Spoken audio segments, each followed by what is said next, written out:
What truly defines a family's success?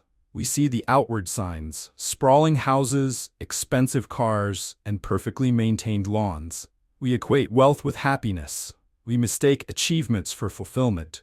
Behind closed doors, however, reality often tells a different story. Wealthy homes can hide painful secrets.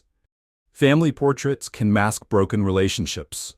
The image presented to neighbors might have nothing to do with what happens when no one is watching. In wealthy suburbs across America, appearances become incredibly important. Families invest enormous effort in maintaining their perfect image, sometimes at a terrible cost. What happens when someone can no longer keep up the act? When the pressure building inside finally becomes too much to contain? In Libertyville, Illinois, one family's tragedy forced an entire community to question their assumptions about success, about safety, and about whether they truly knew anything about the people living next door. Libertyville, Illinois, June 6, 1980. Morning arrives in an expensive neighborhood where success means big houses and lots of land. The Rouse mansion stands out: 6 perfectly kept acres, 13 luxury rooms, showing off the wealth that Bruce Rouse worked hard to earn. But this morning, the house is strangely quiet. The expensive curtains don't move. No one is making coffee in the fancy kitchen. No voices can be heard in the big hallways. In the master bedroom, blood is everywhere. The white satin sheets are now red with blood. Bruce Rouse, 44, who made millions through his own hard work, lies dead, his face destroyed by a shotgun blast, his body beaten and stabbed many times. Next to him is his wife Darlene, 43, killed by a single shot to the head while she was sleeping. Mom? Dad? 16-year-old Robin Rouse's voice shakes as she opens the bedroom door. Her scream cuts through the quiet morning, echoing through the mansion and into the peaceful street outside. "I couldn't believe what I was seeing," Robin later told police, speaking very quietly. "There was so much blood, everywhere." Police quickly surround the property. Neighbors gather silently behind the yellow police tape. In a neighborhood where big homes mean success and safety, this violent attack on the Rouse family home feels especially frightening. Who would commit such violence against this important couple?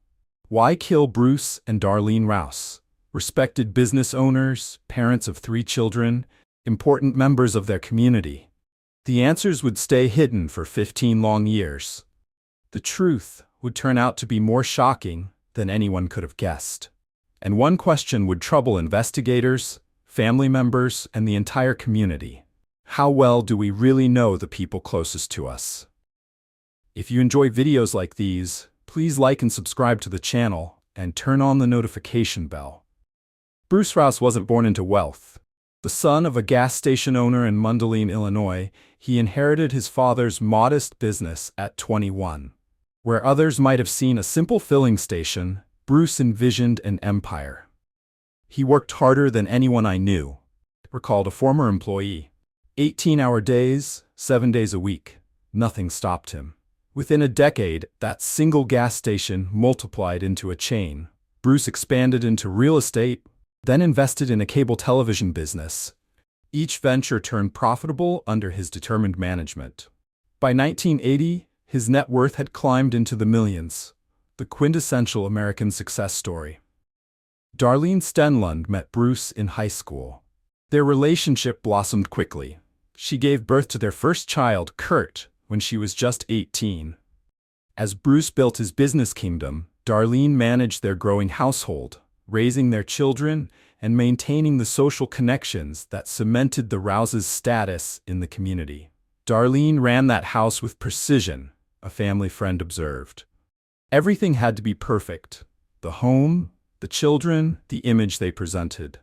Together, they crafted a life that neighbors envied: the sprawling mansion, luxury cars, exclusive vacations, and private school education for their children. From the outside, they embodied success. Their 3 children inhabited very different spaces within this carefully constructed world.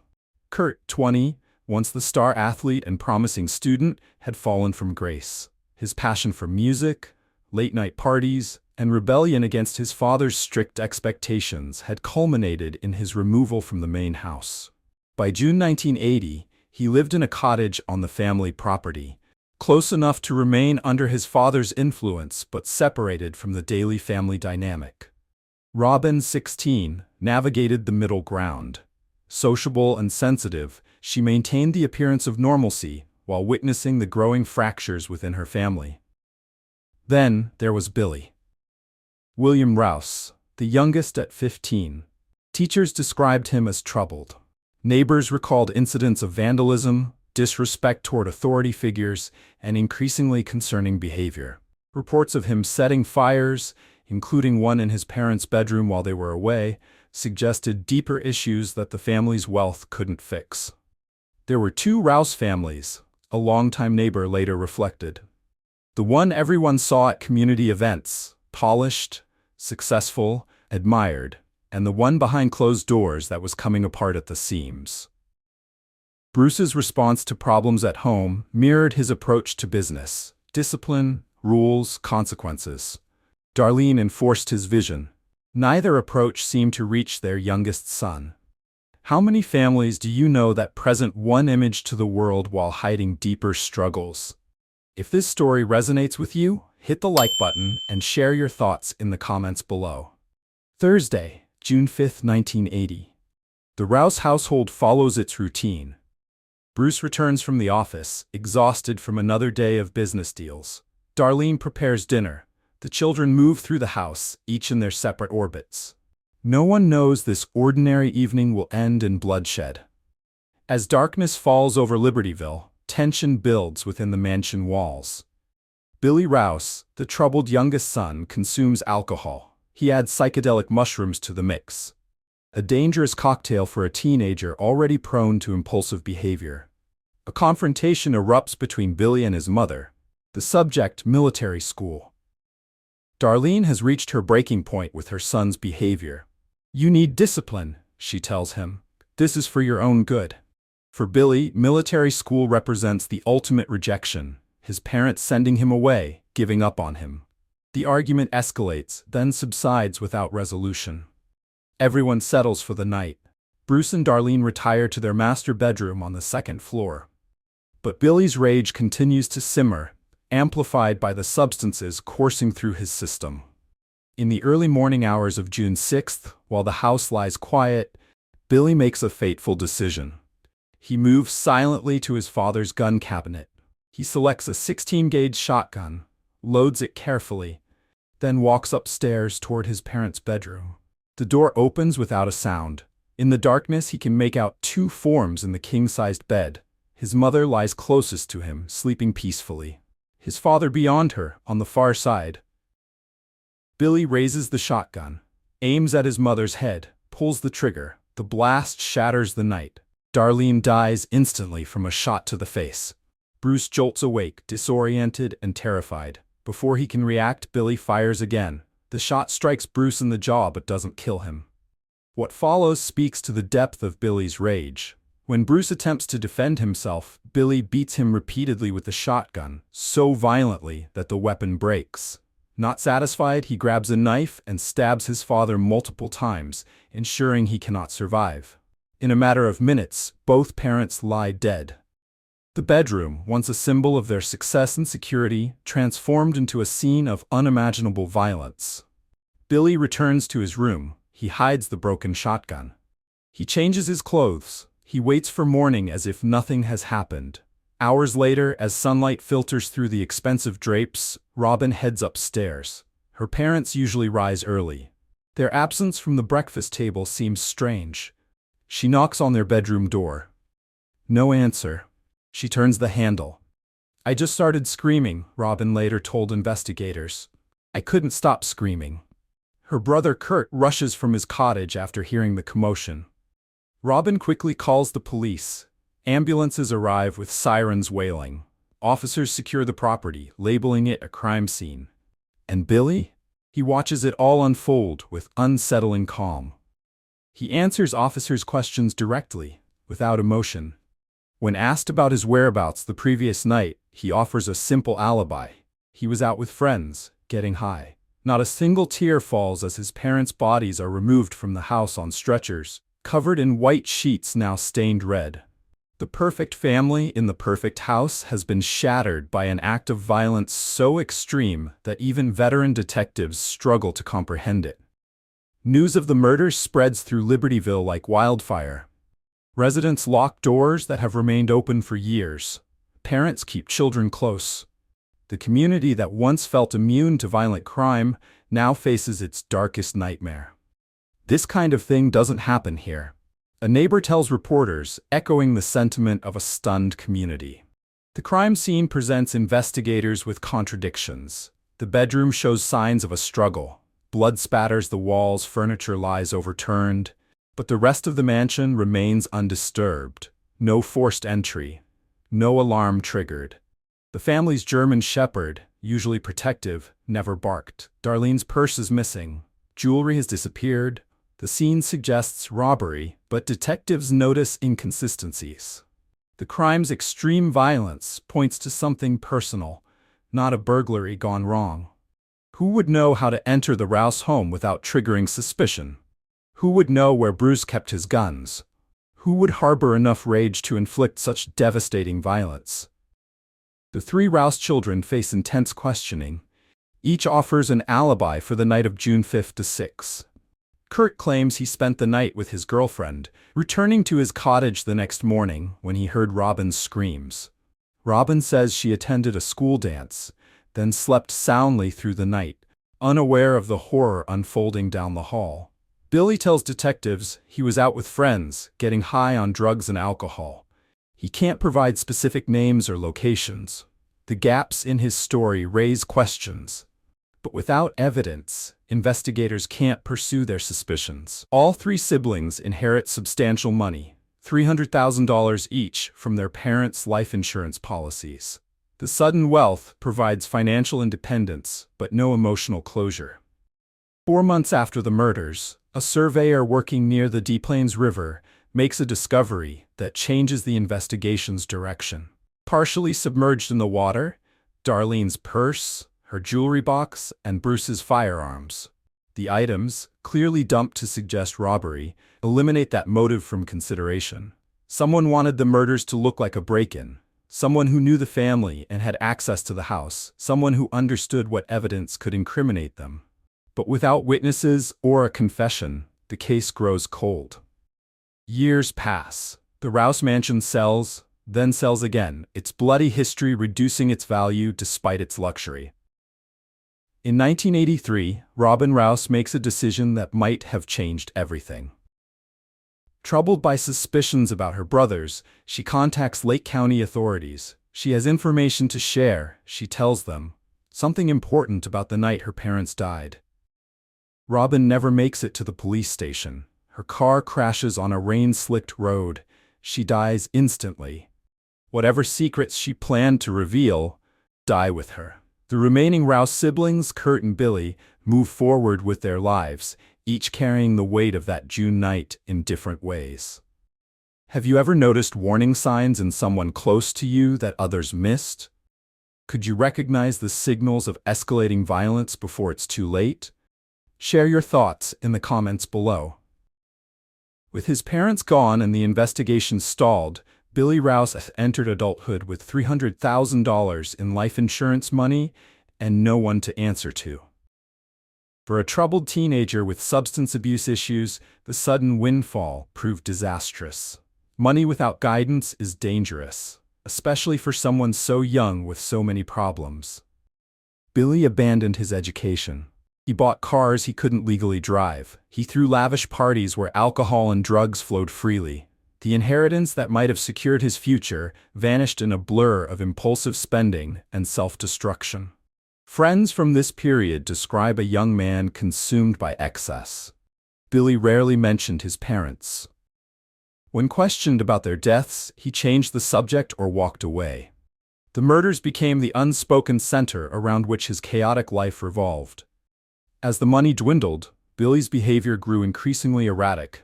His substance abuse escalated from recreational to constant. Alcohol, marijuana, cocaine, whatever numbed his reality became his priority. By the late 1980s, the insurance money was gone. Billy drifted from Illinois to California, working odd jobs that never lasted. His pattern remained consistent. Initial charm followed by irresponsibility, conflict, and eventual departure. In 1990, Billy settled in Key West, Florida, as far from Libertyville as he could get while remaining in the continental United States. He lived on a houseboat, taking whatever work came his way: bartending, fishing charters, boat maintenance. But old habits followed him to paradise. His criminal record grew with arrests for disorderly conduct, assault, and property damage. In one incident, he stabbed a man during an argument, the violence that had exploded in his parents' bedroom finding new targets. Each arrest resulted in minimal consequences. None connected him to the unsolved murders in Illinois. Meanwhile, the Rouse case gathered dust in Lake County, classified as a cold case but never forgotten by the detectives who had walked through that blood-soaked bedroom. February 1995 marked 15 years since Bruce and Darlene Rouse were murdered. Billy, now 30, faced mounting financial problems in Key West. His solution revealed both desperation and a stunning lack of foresight. He walked into a local bank with a handwritten note demanding money. No disguise. No getaway plan. The security camera captured his face clearly. Police apprehended him within hours. A routine arrest for a bungled bank robbery. A standard background check revealing a troubled history. A detective making a connection to an old double homicide in Illinois. One phone call from Florida to Lake County would set in motion the final chapter of a 15-year mystery. Key West, Florida, February 1995. A small interrogation room in the local police station. William Billy Rouse sits handcuffed to a table, facing charges for a failed bank robbery that would normally merit little attention beyond the local news. But this interrogation is about to take an unexpected turn. When detectives run Billy's name through their database, they discover something interesting. He's connected to an unsolved double homicide in Illinois. A phone call to Lake County brings a rapid response. Within hours, investigators book flights to Florida. "We never forgot the Rouse case," says one Lake County detective. 15 years didn't diminish our determination to solve it. The interrogation begins with standard questions about the bank robbery. Billy appears resigned to his fate on those charges. Then, carefully, methodically, detectives shift the conversation toward Libertyville, toward June 1980, toward his parents. For hours, Billy denies involvement. He sticks to his original story. He was out with friends that night, nowhere near the house when his parents were killed. The detectives persist, pointing out inconsistencies in his account, highlighting evidence that never made sense for an outside intruder. 13 hours into the interrogation, something changes. Billy's demeanor shifts. He goes quiet, then looks directly at the detectives. "You want to know what happened? I'll tell you what happened." What follows is a detailed confession that solves the 15-year mystery. Billy describes the argument with his mother about military school, the alcohol and mushrooms he consumed, the rage that built inside him throughout the night. "I got the shotgun from my dad's cabinet," he tells them. "I loaded it and went to their bedroom." He recounts shooting his mother first, while she slept. Then his father, who woke after the first blast. He describes beating Bruce Rouse with the shotgun, then stabbing him repeatedly. "Why?" the detective asks. Billy's response is haunting in its simplicity. "I just wanted to get rid of them." He explains how he disposed of the evidence in the Des Plaines River, then returned home to wait for the bodies to be discovered. How he maintained his composure through the funeral, the investigation, the years that followed. The confession, recorded on video, becomes the centerpiece of the prosecution's case when Billy is extradited to Illinois to stand trial for the murders of his parents. In the Lake County courthouse, Billy's defense team argues that his confession shouldn't be admissible, claiming it was coerced after hours of interrogation. When that strategy fails, they focus on his age at the time of the crime. At 15, they argue, he lacked the capacity to fully understand his actions, especially under the influence of drugs and alcohol. The prosecution counters with the calculated nature of the killings. The attempt to stage a robbery. The disposal of evidence. The 15 years of silence. These, they argue, are not the actions of someone who fails to comprehend the gravity of murder. After hearing 7 days of testimony and deliberating for just 5 hours, the jury reaches a verdict: guilty on 2 counts of first-degree murder. The judge sentences Billy Rouse to 2 consecutive 40-year terms in prison. He will not be eligible for parole until 2035, when he will be 70 years old. Justice delayed is not justice denied, the prosecutor tells reporters on the courthouse steps. Do you think the punishment fits the crime in this case? Should a person's age at the time of the offense impact their sentence? Share your thoughts in the comments below. The Rouse family mansion stands empty now, its luxury tarnished by the violence that occurred within its walls. Over the decades, multiple owners have tried to erase its bloody history. None have succeeded. In Libertyville, it remains the murder house, a monument to a tragedy that revealed how deceiving appearances can be. What warning signs were missed before violence erupted that June night in 1980? Billy's troubled behavior had escalated for years before he killed his parents. He vandalized property, he set fires, he lashed out at authority figures. These weren't typical teenage rebellions. They were urgent signals of a young person spiraling toward violence. We look at behaviors differently today, explains Dr. Helen Martin, a forensic psychologist. Fire setting, cruelty, and destruction of property form what we now recognize as the triad of behaviors that often precede violent crimes. In 1980, mental health resources weren't readily available, especially for affluent families who feared stigma. Bruce and Darlene Rouse responded to their son's troubling behavior with punishment and threats of military school, rather than psychological intervention. Their wealth complicated matters. Financial resources that could have secured help instead masked problems. The family's status in the community created pressure to maintain appearances at all costs. Money doesn't solve family dysfunction, Dr. Martin notes. Sometimes it enables it to continue by hiding issues that would otherwise force a family to seek help. The substance abuse that fueled Billy's violence that night reflects another missed opportunity. His drug and alcohol use at 15 wasn't casual experimentation. It was self-medication for deeper issues that remained unaddressed. Kurt Rouse, the only surviving member of the immediate family, has maintained his privacy in the decades since his brother's conviction. For the Libertyville community, the Rouse murders shattered an illusion of safety that wealth and status provided. The case remains a cautionary tale about looking beyond facades to recognize trouble before it turns deadly. Perhaps the most important lesson from this tragedy is deceptively simple. What happens behind closed doors matters more than what the world sees from the outside. Family dynamics, mental health struggles, and escalating conflicts deserve attention before they culminate in violence. The 15-year gap between crime and confession also speaks to how justice can be delayed but ultimately served. No matter how perfect the cover-up may seem, the truth finds its way to the surface. If this story resonated with you, please subscribe to our channel for more in-depth explorations of true crime cases that offer valuable lessons. What warning signs do you think are most commonly overlooked in family violence situations? Share your thoughts in the comments below. Your perspective might help someone recognize danger before it's too late.